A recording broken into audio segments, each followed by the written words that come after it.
आप लोग यहाँ आए, सबसे पहले तो मैं आपको धन्यवाद देता हूँ।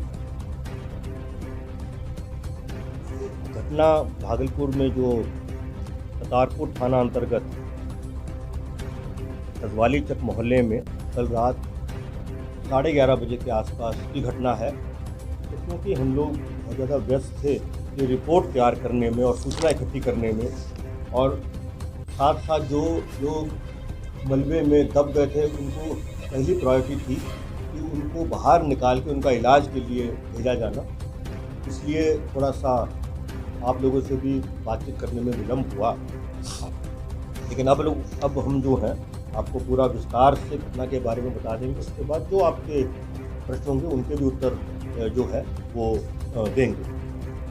तो घटना इस तरह की है कि कल रात में 11:30 बजे जो मोहल्ला रजवाली चक है, ये करतारपुर थाना अंतर्गत पड़ता है भागलपुर ज़िला में। वहाँ पर एक घर है जिसके मालिक हैं मोहम्मद आज़ाद, और उस घर में किराएदार के रूप में लीलावती देवी और उनके परिवार के कुछ सदस्य रह रहे थे। तो 11:30 के आसपास बहुत ही जो है शक्तिशाली एक विस्फोट हुआ, और उसके बाद जो है उसमें जो मेन घर था जिसका मैं जिक्र कर रहा हूँ, उसके अलावा आसपास के भी जो है कम से कम 2 और घर वो भी क्षतिग्रस्त हुए, और उन घरों में रहने वाले जो नागरिक हैं उनको भी बहुत क्षति पहुंची है। मैं विस्तार अभी आपको दे देता हूं।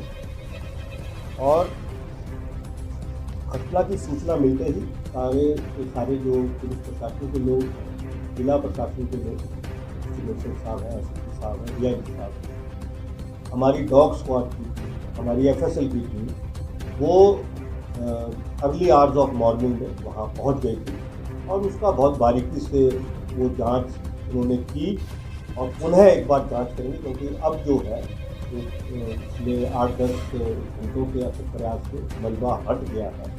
तो एक बार उसको और बहुत गहनतापूर्वक जांच करनी ज़रूरी है कि मलबा जो बाद में पहले जो था हटा हुआ या जितनी जगह थी उसके हिसाब से कुछ वहाँ पर चीज़ें इकट्ठी की गई जो हमारी टीम देखती है। लेकिन क्योंकि अब जो मलबा है वो ऑलमोस्ट पूरा हटा दिया गया है, उसको एक बार और हमारी टीम जो है वो पुनः बहुत डिटेल में इसको देखेगी, ताकि हम लोग इस पूरे तार्किक निष्कर्ष पे पहुंच सके कि इसका जो है वो मेन कारण जो है वो क्या है, और ये कहाँ से जो है वो शुरू हुआ, और किस तरह से लोगों को डैमेज हुआ, और कहाँ कहाँ पर जो है वो हमारी स्थानीय पुलिस की कोई कमी रह गई, वो सब बातें मैं आपसे करूँगा। तो जो सबसे बड़ा डैमेज हुआ था वो ये जो लीलावती देवी जिस पोर्शन पे रहती हैं, इनके जो है घर के 5 लोग वो जो है वो मृत्यु हो गई 5 की। उसमें लीलावती देवी हैं, उनके जो है वो पिंको देवी हैं, आरती कुमारी है, जंशु कुमार है, आयंश कुमार है। ये 5 लोगों की मृत्यु घटनास्थल पर जो है वो हो गई थी। उसके बाद जो बगलगीर है महेंद्र मंडल, उनके घर में जो लोग निवास करते हैं उसमें 3 लोगों की मृत्यु हुई। उनका एक जो पुत्र है नवीन मंडल, वह जख्मी हुआ, और ये सब के सब जो भागलपुर का हमारा मेडिकल कॉलेज है वहीं पर इलाजरत हैं। उस वक्त जो है वो महेंद्र मंडल और उनके पुत्र सुनील मंडल, इन दोनों का जो ये दोनों को मलबे में दबे होने की बात जो है वो सामने आई थी। अब जो है इन दोनों के भी शव जो है वो पुलिस ने प्राप्त कर लिए हैं। तीसरा जो एक घर था वो राजकुमार शाह का घर था, वो भी बिल्कुल बगलगीर है। उस घर में उनका जो है वो बेटा राहुल कुमार, उसकी मृत्यु पहले हो गई थी, और ये जो राजकुमार शाह स्वयं थे वो मलबे में दबे हुए थे। करीब 2 घंटे पहले राजकुमार शाह का जो है वो शव प्राप्त हुआ है, और करीब आधा पौन घंटा पहले ये जो महेंद्र मंडल हैं और उनके जो पुत्र सुनील मंडल, इन दोनों का भी मलबा हटने के बाद शव प्राप्त हुआ है। इसके अतिरिक्त वैष्णवी देवी, जया कुमारी, श्रवण कुमार, सोनी कुमारी, रिंकू कुमार शाह, राखी कुमारी, शीला देवी ये भी जख्मी हुए। एक और बगलगीर बिल्कुल बगल का घर है गणेश प्रसाद से, उनकी जो है मृत्यु हुई। और एक उनके घर की महिला उर्मिला देवी है, उनकी मृत्यु हुई। एक जख्मी और है उस इलाके में आयशा मंसूर, उनका जो है वो इलाज चल रहा है। ये मैंने आपको केवल तथ्य जो है वो बताएं। थोड़ा सा मैं डिटेल में आपको 2-3 चीज़ बताना चाहता हूँ जो ज़रूरी है। और ज़ख्मी लोग जो हैं वह 10, ये लेटेस्ट पोजीशन है जो 10 ज़ख्मी लोग हैं। 14 लोगों का 14 लोग मृत हैं और जो हैं वो 10 ज़ख्मी। ये अभी कहना मुश्किल है। जो ज़ख्मी लोगों को उनका इलाज चल रहा है और वो बातचीत कर पा रहे हैं, तो अभी ये कहना मुश्किल है कि उनको अंदरूनी या बाहरी कितनी गहरी चोट। मैं 2-3 चीज़ें आपको और बताना चाहूँगा। एक तो ये कि जो लीलावती देवी जो है ये विडो है, और ये जो घर है जिस एक घर में ये घटना घटी है, इस घर की मालकिन जो है वो लीलावती देवी है। लेकिन समय के साथ साथ कालांतर में जो मोहम्मद आज़ाद हैं, इन्होंने वो संपत्ति इनसे खरीद ली, लेकिन इनको किराए पर, इनको और इनके परिवार को किराए पर भी रहने दिया। ये पहले से ही ये पटाखा वगैरह बनाने का काम करती रही है इनका ये परिवार।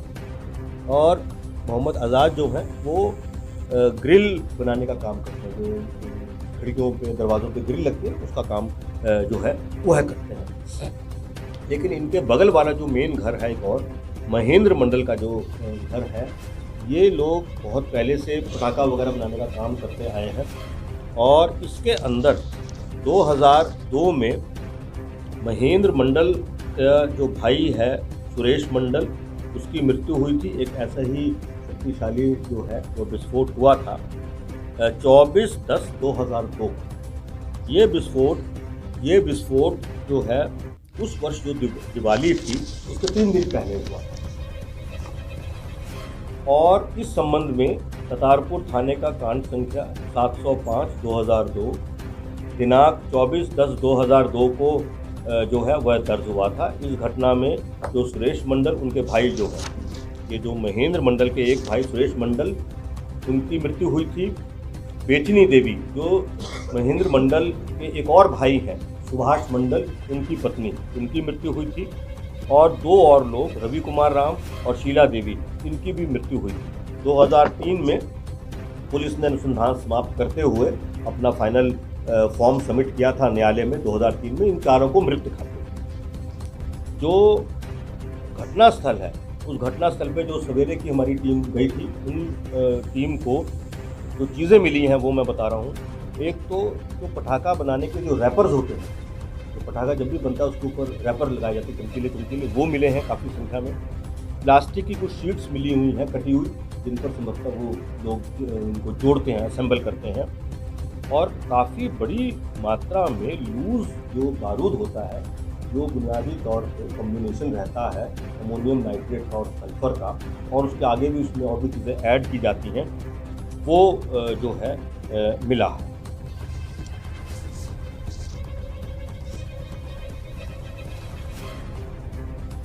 ये हमने सबसे पहले चेक किया कि अगर मान लीजिए कोई पटाखा बना रहा है, उसको लाइसेंस दिया गया है कि नहीं दिया गया, तो उनको लाइसेंस जो है वो नहीं दिया गया। तो लाइसेंस नहीं देने के बावजूद भी अगर ये इस तरह का काम हो रहा है, तो हमारा मानना है ये कमी जो है वहाँ के जो थाना अध्यक्ष हैं, थाने की जो टीम है उसकी है।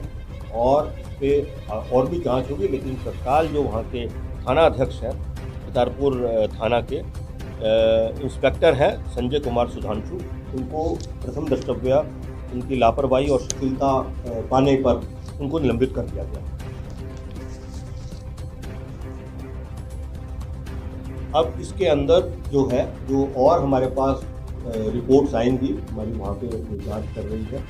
और जो डिस्ट्रिक्ट एडमिनिस्ट्रेशन नहीं, अगर इनपुट रहता कोई इस तरह का, तब तो वो जाके उनको चेक करना ही पड़ता। लेकिन मैं कुछ और कह रहा हूँ, मैं आपसे ये अनुरोध कर रहा हूँ कि इनपुट हो या ना हो, ये पुलिस का, लोकल पुलिस का रूटीन काम है, क्योंकि मैंने जो पुलिस मैनुअल का प्रावधान का उल्लेख केवल इसलिए किया है कि इस तरह की गतिविधि को देखने का, उस पर जानकारी प्राप्त करने का, जानकारी प्राप्त करने के बाद अपेक्षित कार्रवाई करने का दायित्व जो है वो लोकल पुलिस का है।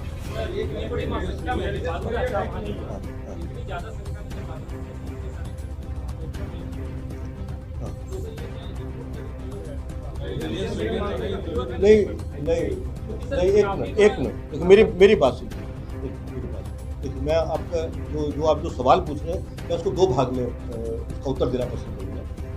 देखिए, इनपुट वर्ड जो हम इस्तेमाल करते हैं वो हम इस्तेमाल करते हैं जो हमारी एजेंसीज जिस तरीके से काम करती हैं, और वो अपनी सूचना एकत्रित करके 10 तरह की इंफॉर्मेशन को उसको फिर वो डेवलप करती हैं, और डेवलप करने के बाद उसको ऑलमोस्ट जब वो वेरीफिएबल या एक्शनेबल जो है वो लेवल तक पहुंच जाती है तो वो शेयर किया जाता है, उसको हम इनपुट वर्ड बोलते हैं। यहाँ मैं दूसरा पक्ष आपको मैं पहले ही भी क्लियर कर चुका हूँ, वो इनपुट हो या ना हो, लेकिन जो हमारा लोकल पुलिस स्टेशन का जो उसकी जवाबदेही है या उसके जो दायित्व हैं, उन दायित्वों में इस तरह की गतिविधियों को लगातार चेक करके और लगातार कार्रवाई करने का जो प्रावधान है वह ऑलरेडी हमारे जो पुलिस मैनुअल में उसमें भी है, और जो उनकी ड्यूटीज़ लगी हुई हैं उन ड्यूटीज़ के अंदर भी इस तरह की सारी इलीगल तरह की जो एक्टिविटी हैं उनको समय समय पे जांच करके और उन पे लगातार कार्रवाई करना वो उनके दायित्व में समझ,